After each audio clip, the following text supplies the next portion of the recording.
சற்றுமுன் வெளியான தகவல். ரேஷன் அட்டைதாரர்களுக்கு முக்கியமான தகவல் வெளியானது. அது என்னன்னு பார்க்க போறோம்.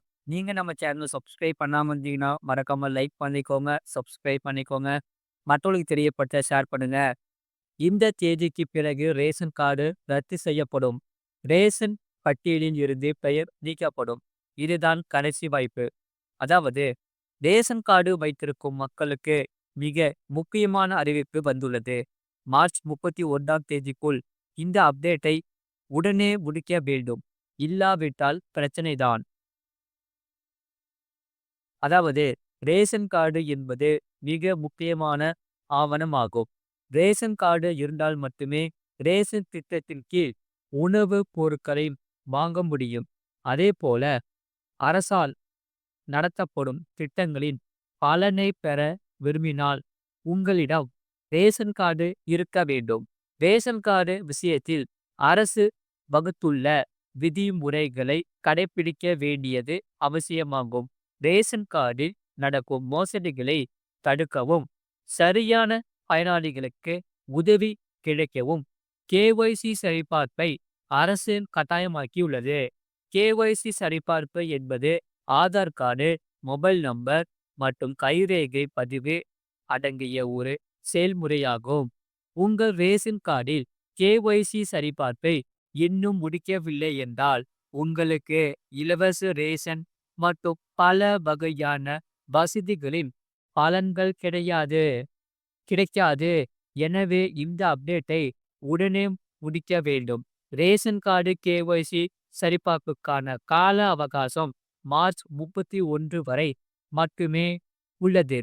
அதற்குள் இந்த அப்டேட்டை முடிக்க வேண்டும். ரேஷன் கார்டு தொடர்பான சேவைகளை பெற கேஒய்சி சரிபார்ப்பு மிகவும் முக்கியமானது.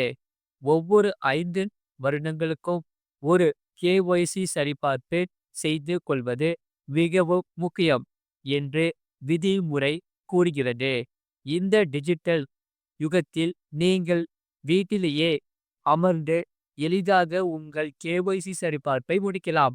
இதற்காக நீங்கள் அலுவலகத்திற்கு செல்ல வேண்டியது அவசியமில்லை. ரேஷன் கார்டில் கேஒய்சி சரிபார்ப்பை முடிக்க உங்களிடம் ஸ்மார்ட் போன் மற்றும் இணைய சேவை இருக்க வேண்டும். முதலில் நீங்கள் கேம் மேரா கேஒய்சி மற்றும் ஆதார் ஃபேஸ் ஆர்டி செயலியை பதிவிறக்கம் செய்ய வேண்டும். அதன் பிறகு செயலியை திறந்து இருப்பிடத்தை உள்ளிட வேண்டும். அடுத்து ஆதார் எண், கேப்சா மற்றும் ஓடிபி நம்பரை உள்ளிட வேண்டும். பின்னர் அனைத்து தகவல்களும் திரையில் வரும். இப்போது நீங்கள் ஃபேஸ் கேஒய்சி விருப்பத்தை தேர்ந்தெடுக்க வேண்டும்.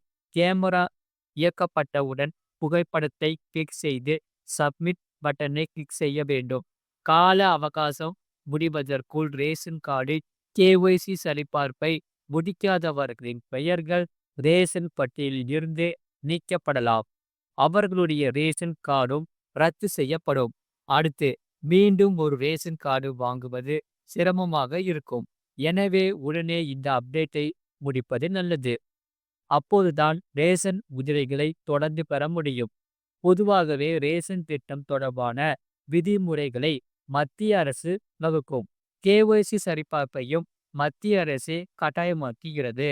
ஆனால் ரேஷன் கார்டுகள் அந்தந்த மாநில அரசுகளால் வழங்கப்படுவதால் ரேஷன் கார்டு தொடர்பான விதிமுறைகள் மாநிலத்துக்கு மாநிலம் மாறுபடலாம். தமிழ்நாட்டை பொறுத்தவரையில் ரேஷன் கார்டை ரத்து செய்வது போன்ற கடுமையான விதிமுறைகள் இல்லை. அது மட்டும் இல்லாமல் வரலாறு காணாத புதிய உச்சத்தில் தங்கம் விலை. அதாவது சர்வதேச பொருளாதார சூழலை பொறுத்து தங்க விலையானது நாள்தோறும் நிர்ணயம் செய்யப்படுகிறது. தங்கம் விலையானது 2025ஆம் ஆண்டு தொடக்கத்தில் இருந்தே ஏற்ற இறக்கத்துடன் காணப்பட்டு வருகிறது. அது பெரும்பாலான நாட்கள் ஏறு முகத்தில்தான் இருந்து வருகிறது. அந்த வரிசையில் தங்கம் விலையானது நேற்று ஒரு சவரன் ரூபாய் 66,720க்கு விற்பனையாகி புதிய உச்சத்தை தொட்டது. இந்நிலையில் தங்கம் விலையானது இன்னும் உயர்ந்தே காணப்படுகிறது. சென்னையில் இன்றைய தங்கம் மற்றும் வெள்ளி விலை நிலவரம் குறித்து பார்ப்போம்.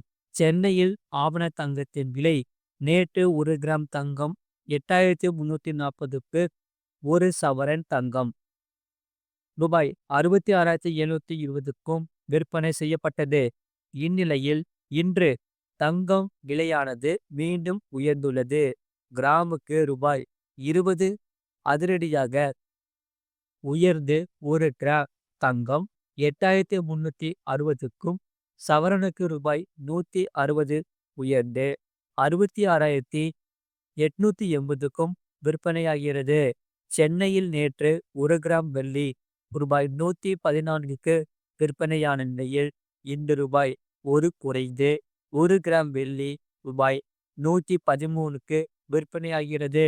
1 கிலோ வெள்ளி 1,13,000க்கு விற்பனை செய்யப்படுகிறது. அது மட்டும் இல்லாமல் ஏப்ரல் மாதம் முதல் மத்திய அரசு ஊழியர்களின் சம்பளம் எவ்வளவு அதிகரிக்கும்?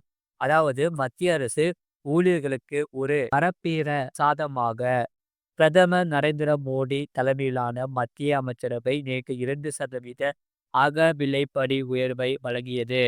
இந்த அறிவிப்பை மத்திய அமைச்சர் வெளியிட்டார். இதன் மூலம் மத்திய அரசு ஊழியர்களின் அகவிலைப்படி அடிப்படை ஊதியத்தில் தற்போதைய 53%லிருந்து 55%மாக அதிகரித்திருக்கிறது.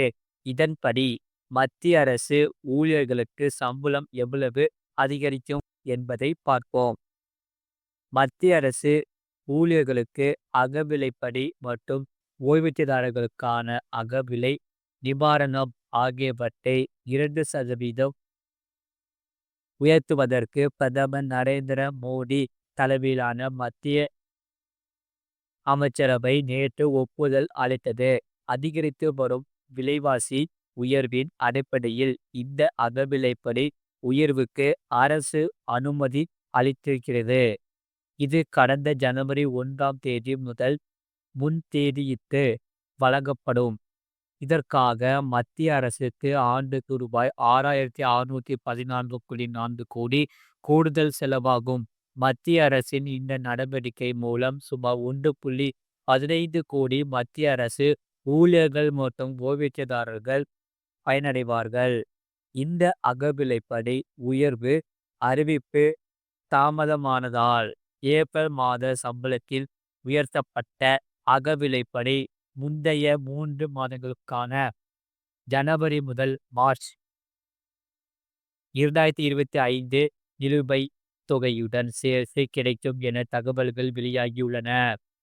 மத்திய அரசு ஊழியர்களுக்கு அகவிலைப்படி மற்றும் ஓய்வூதியதாரர்களுக்கான அகவிலை நிவாரணம் ஆகியவற்றை 2% மத்திய அரசு உயர்த்தியுள்ளதன் காரணமாக மாதத்திற்கு ரூபாய் 18,000 அடிப்படை சம்பளம் பெறும் தொடக்க நிலை மத்திய அரசு ஊழியரின் சம்பளம் ஜனவரி 1, 2025 முதல் மாதத்திற்கு ரூபாய் 360 சம்பளம் அதிகமாக உயரும்.